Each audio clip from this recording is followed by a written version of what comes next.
As we know, the music industry can be a very dark place where a lot of shady things go down. From Rick James kidnapping and torturing someone to straight up murder and cannibalism. There have been a lot of terrible crimes committed by musicians. So today we're going to be looking into awful crimes committed by musicians, starting off with Big Lurch. Real quick, I wanted to say I got this video idea from my boy Tuv. He did a similar video, but I wanted to look at a few different examples. And I also wanted to say there's a lot of pretty dark topics in here, if you couldn't tell by the intro. So just wanted to do a broad trigger warning because yeah, some of these topics are pretty bad. So without further ado, let's get into the video. Big Lurch is a rapper who started his career in the 80s and moved to the Bay Area to work on his music. Probably the most notable artist he ever worked with was E40. Throughout the 90s, he was working on music and performing. He had a really unique voice and sound, and it was very promising. But in the year 2000, Big Lurch had a lot of hardship, with his grandma dying and him getting in a nearly fatal car accident. His neck was broken and he was temporarily paralyzed, so many people thought he was using PCP to cope with the pain. However, Lurch said in an interview that he hadn't smoked PCP until the night of his crime. But apparently he also said he did use it to cope with the pain, so that part is a little unclear. Eventually, he signed to a label called Black Market Records, and apparently a lot of the members from this label, including the owner Milton Grimes, were Crips. Big Lurch was a Blood, so there was a bit of tension, so he moved back to his home state of Texas. Eventually though, he came back to LA to finish his album and moved into a dope house. In 2002, while working on his album, there was a party at his apartment. His roommate, who is a gang member, had his girl Tanisha over. He said they were passing around PCP and he only smoked weed,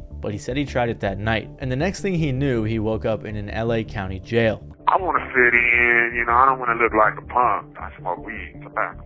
I don't even drink. So I'm like, fuck it, I hit the wet. And I wake up, man. I had been in jail for like 2 weeks. Tanisha's body was found the next day with multiple injuries and bite marks. The police found Lurch naked running through the streets, claiming he was covered in blood. They even said that they found pieces of Tanisha in Lurch's stomach. So right away it seems like Lurch is guilty of cannibalism and murder. However, many people believe that Lurch was set up by the owner of the label, Milton Grimes. This is because Grimes was assigned to be Lurch's lawyer. At the time, Lurch was on psych meds as they were pleading insanity. More specifically, he was on haloperidol, which Mayo Clinic says this medicine may cause someone to become dizzy, drowsy, or may cause trouble with thinking or controlling body movements. So Lurch couldn't really speak for himself. The case that Grimes had made was pretty weak and there were a lot of holes. First of all, pleading insanity in California doesn't work when you're a voluntary drug user. It can be used if you have a history of mental illness, and Lurch had been hospitalized previously for bipolar disorder 2 times, but that wasn't brought up. As for the bite marks, Lurch said there were dogs in the house and that it was never brought up, and the bite marks were never tested. There were a lot of handprints everywhere, but they weren't used in the case. Lurch also says it was a dope house, but it was cleaned up with no drugs or guns or anything like that.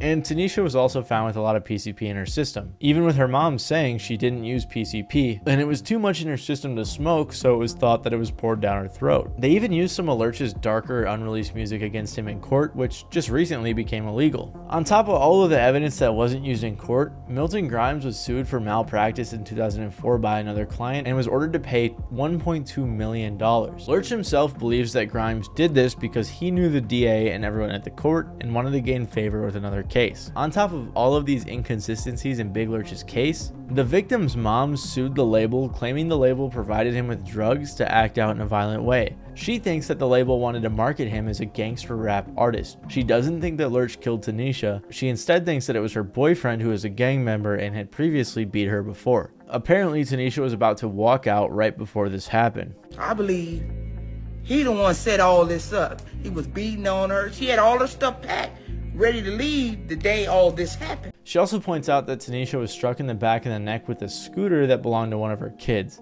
And there was a bloody handprint on the scooter that wasn't Lurch's. So you're probably thinking, despite all of this, what about the pieces of Tanisha that were in Lurch's stomach? Well, Lurch says all they found was a very small portion of the victim, and the victim's mother thinks that Lurch was so high he may have mistaken it for a piece of meat or been tricked by the people that set him up. Regardless of all of this, he was sentenced to life in prison in 2003 without parole. Following the trial and the sentencing, there was even more shady stuff that happened. The label put out an album that Lurch had been working on and titled it It's All Bad. Lurch said the original name of the album was supposed to be The Puppet Master, so this further backs what Tanisha's mom was saying about the label trying to market him as a gangster rapper. On top of that, they photoshopped a picture of Lurch holding a platter with a skull on it for the cover, clearly trying to use his case to market the album. They later released a documentary about him called Drugs Made Me Do It, again without his permission. Behind the biography I did called Drugs Made Me Do It. I didn't even know that was going to be the name, but, they put it out on some Hollywood shit, and I'm a real life human, so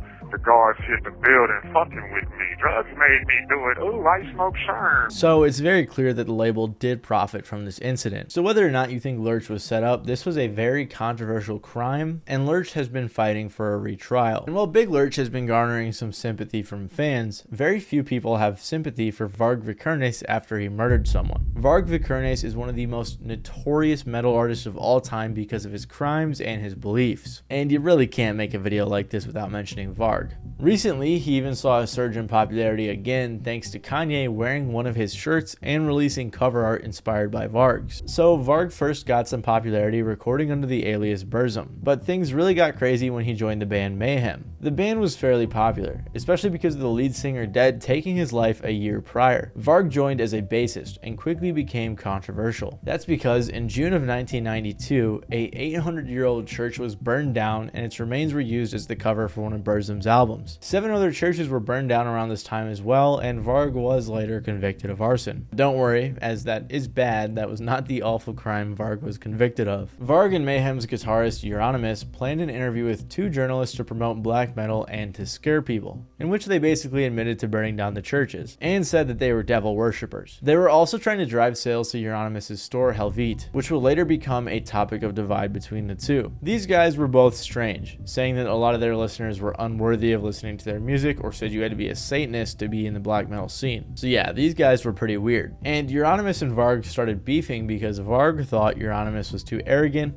and people also think Varg wanted Euronymous's power, which all resulted in Varg murdering his fellow bandmate Eurnoymous. The story surrounding this murder has a few different perspectives and it can get a little bit murky, so I'll do my best to sum it up. Basically, Varg and another bandmate, Blackthorn, drove up to Oslo where Eurnoymous was staying, supposedly trying to give him a contract. And he opened the door. When I got up in the apartment, he panicked because he probably he had plans to kill me, so he panicked. He attacked me, he kicked me in the chest, I just threw him to the ground. Suddenly he got up, trying to get his knife in the kitchen. And I thought, well, if he's gonna have a knife, I'm gonna have a knife. So I had a pocket knife, this small pocket knife. Started to run off towards his bedroom, where we kept the shotgun that Dad shot himself with. It's turned out later on that he didn't have any of these things in the bedroom, but I believed it at the time. And that is the reason I followed him. And instead of going into the bedroom, he just left the building, really. He just started to run down the stairs. And I followed him and managed to stop him. Osets got up and attacked me again. So I finished Oset off, stabbed him in the skull, so he died immediately. According to Varg, Eurnoymous attacked him first, and Varg killed him in self-defense. Varg said that Eurnoymous used the meeting to ambush and attack him. Eurnoymous had made some death threats against Varg to a few other friends and members of Mayhem. Varg said, if he was talking about it to everybody and anybody, I wouldn't have taken it seriously. But he just told a select group of friends, and one of them told me. However, Eurnoymous was found with 23 stab wounds, many of which were to the back, so the self-defense argument seemed a bit shaky. Blackthorn said that Varg was planning to kill Eurnoymous and that he was pressured to go with. Varg, on the other hand, said that Blackthorn just wanted to show Eurnoymous some new guitar riffs. Another Mayhem member, Necro Butcher, said that Varg killed Eurnoymous because of the death threats, not in self-defense. As you can see, there are many different perspectives, but the court sided against Varg's self-defense claims. He was arrested on August 19th of 1993, and in his home the police found a bunch of explosives and 3,000 rounds of ammunition. Varg was sentenced to 21 years in prison for murdering his bandmate Eurnoymous and burning down 3 churches. Blackthorn got 8 years for being an accomplice. While in prison, Varg started a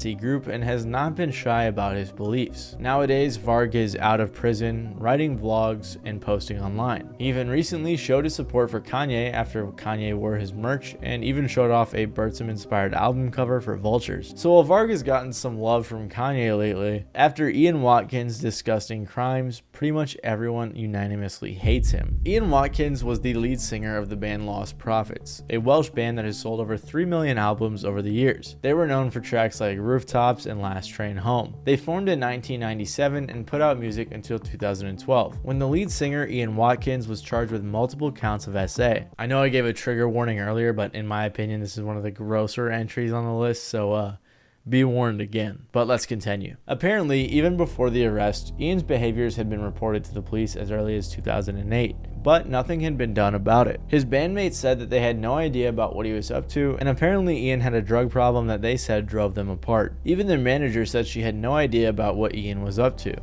Something like that happens, and you would imagine people would know what's going on, or it would be in plain sight or anything like that, but it seemed a lot of things had been happening without people knowing about it. But I mean, the I level was of how fucked up it was, like, sort of, I think, validates them not knowing.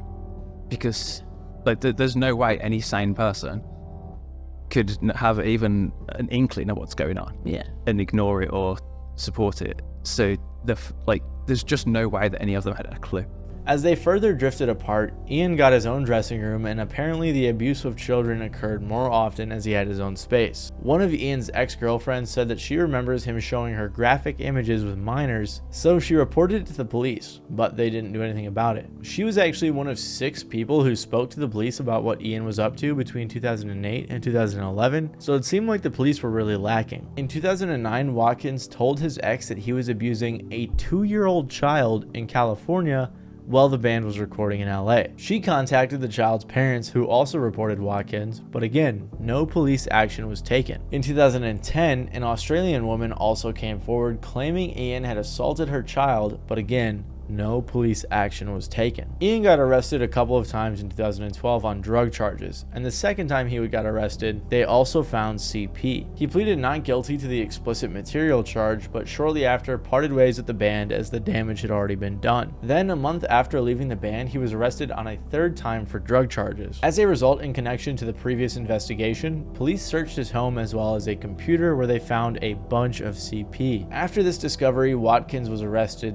then charged with conspiracy to engage in sexual activity with a 1-year-old girl, possession and/or distribution of indecent images of children, and extreme animal pornography. So this guy was clearly a sicko. Ian pled guilty to attempted rape and sexual assault of a child under 13. He also pled guilty to 3 counts of sexual assault involving children, 6 counts of taking, making, or possessing indecent images of children, and 1 count of possessing an extreme graphic image involving a sex act on an animal. One of his victims was a baby boy, and Watkins even sent a text to the boy's mother saying, "If you belong to me, so does your baby." So this stuff was just absolutely disgusting. The police investigation into Watkins was codenamed Operation Globe and involved a British intelligence agency, the GCHQ, which decrypted a hidden drive on Ian's computer which contained evidence of the abuse. The police noted that Watkins' password they decrypted read, "I kids." They also said after Watkins' guilty plea was accepted that on a phone call with a female fan, he referred to his crimes as mega lols. So after all of that, in 2013, Ian Watkins was sentenced to 29 years in prison for multiple sexual offenses. He was charged with essaying young children and infants, and he also was charged with possession of extreme CP and also animal materials. He also got his sentence increased by 10 months after they caught him with a phone in prison. The judge said that the case plunged into new depths of depravity. A senior officer of the investigating team described Ian as a committed, organized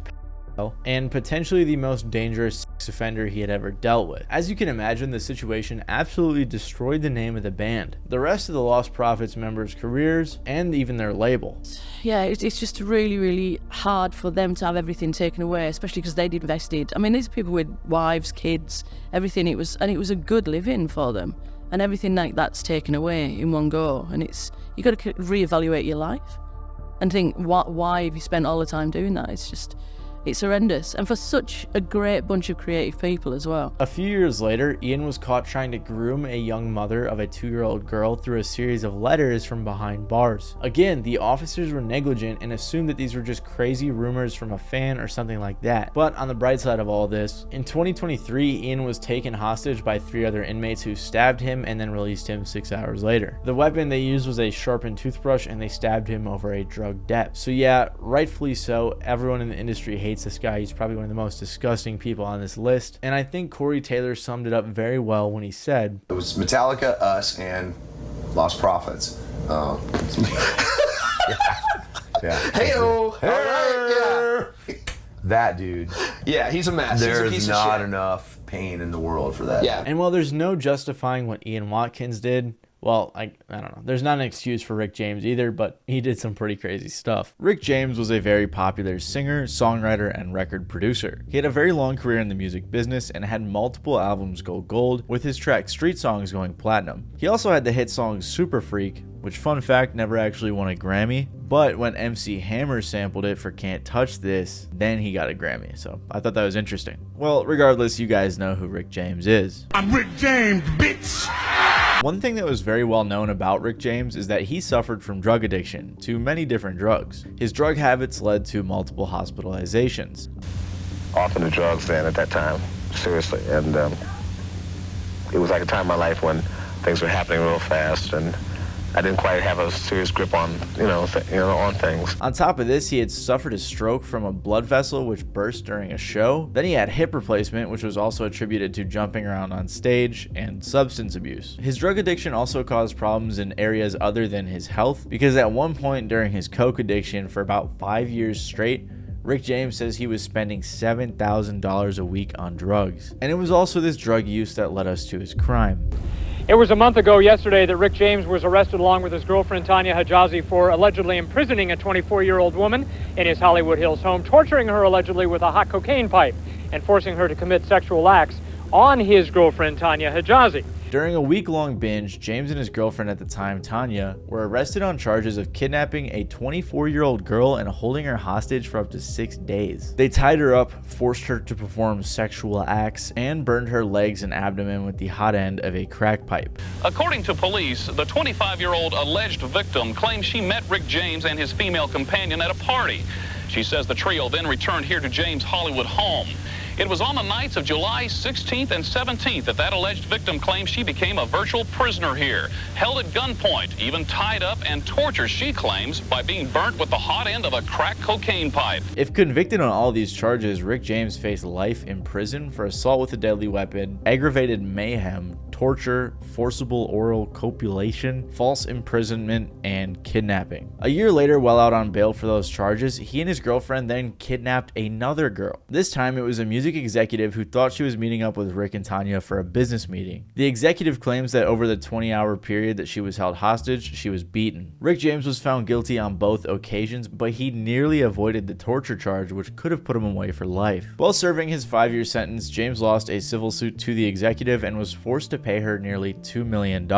After serving a little over 2 years, James was released. At just 56 years old, Rick James was found dead in his home due supposedly to natural causes. His official cause of death was from pulmonary failure and cardiac failure. His autopsy did find a bunch of really small amounts of drugs in his system, so it's possible these aided in his downfall. However, the coroner did say none of the drugs or drug combinations were found to be at levels that were life-threatening in and of themselves. So it's unfortunate that Rick James' drug problem caused so many issues for him throughout his life, and while Rick James' crimes were motivated by drugs, Gigi Allin was just insane. Gigi Allin is an artist who I feel like his life needs a little bit of a backstory, like how his dad named him Jesus Christ. Gigi's father was a religious fanatic that threatened his family with death and even dug graves in their cellar, often saying he would fill them soon. His father despised pleasure and allowed his family very little contact with others. The family lived a primitive existence and were more like prisoners than a family. The most ironic part is that Gigi said he was glad to experience that kind of upbringing because it made him a warrior soul at an early age. Because of his rough upbringing, he was a bad student, so they placed him in special ed classes and they forced him to repeat the 3rd grade. According to his brother, Gigi was bullied a lot for being non-conforming, and in high school he started cross-dressing. Gigi himself describes his childhood as very chaotic, full of chances and danger, We sold drugs, stole, broke into houses, cars, did whatever we wanted to for the most part, including all the bands we played in. People even hated us back then. So it makes sense why this guy ended up kinda nuts. During his career, he made mainly punk rock, shock rock, and outlaw country. He performed with a bunch of bands throughout his career, and the main reason for him being placed in the shock rock genre is because of his live performances. On stage, he would self-mutilate, poop on stage, and assault audience members, all of which he has been arrested and imprisoned for multiple times. He's been labeled the most spectacular degenerate in rock and roll history and the toughest rock star in the world. So honestly, most of his notoriety comes from his stage performances and all of his antics, even though his music really wasn't that bad. However, his music was often poorly recorded, produced, distributed, and received, but because of his personality and his antics, he developed a cult following. During a famous interview known as Gigi's Last before his death, he openly stated that he would take his own life or take his fans with him. When asked for clarification, he doubled down and said that he would either kill himself or kill his fans and then himself. He stated, "It's like I've got this wild soul that just wants to get out of this life. It's too confined in this life. I think to take yourself out at your peak, if you could die at your peak, your strongest point, then your soul will be that much stronger in the next existence." After this, he made a claim about the fact that he could sleep with minors, girls and boys, and animals, and then he claimed that he R-worded both women and men at his concerts. So clearly this guy was nuts and said a lot of crazy messed up things, and it seems like based on his claims, he wasn't lying. In 1989, Allin was arrested and charged with assault with intent to do great bodily harm less than murder to a female acquaintance. At first, Gigi denied the claim, stating that the woman was a willing participant in their sexual activities. He did admit to cutting her, burning her, and drinking her blood, but he insisted that she did the same thing to him. Allin also said that there were a lot of major inconsistencies in the woman's story, but in the end he ended up accepting a plea deal which reduced the charge to a felony assault. As a result, he was imprisoned for 2 years. In the months and years before his death, Gigi's fame grew substantially, making appearances on big shows like Jerry Springer. His last show ever ended after just 3 songs when a fight broke out, and then him and his fans went parading throughout the streets. He went back to a friend's apartment to keep the party going, and at this party he ingested a large amount of heroin, which caused an overdose and killed him. His friends didn't actually realize that he was dead, so they took a Polaroid picture with his corpse until they realized he was dead, and then they called an ambulance. After being buried, his grave was frequently vandalized by fans with urine, poop, cigarette butts, and alcohol, all of which was discouraged by Gigi's mother, and in 2010 the tombstone was removed entirely after it was knocked off its base by a fan. So I didn't really focus too much on the crime in this section, but I just thought this guy was crazy. I've heard some stories about him, so I wanted to tell you guys because it's just nuts. But if you guys did like this video, you may be interested in one of my videos on some of the darkest songs ever written. If you are, make sure to click the video that's on screen right now. Other than that, thank you guys for watching. This has been Matty Balls, and I will catch you guys next time.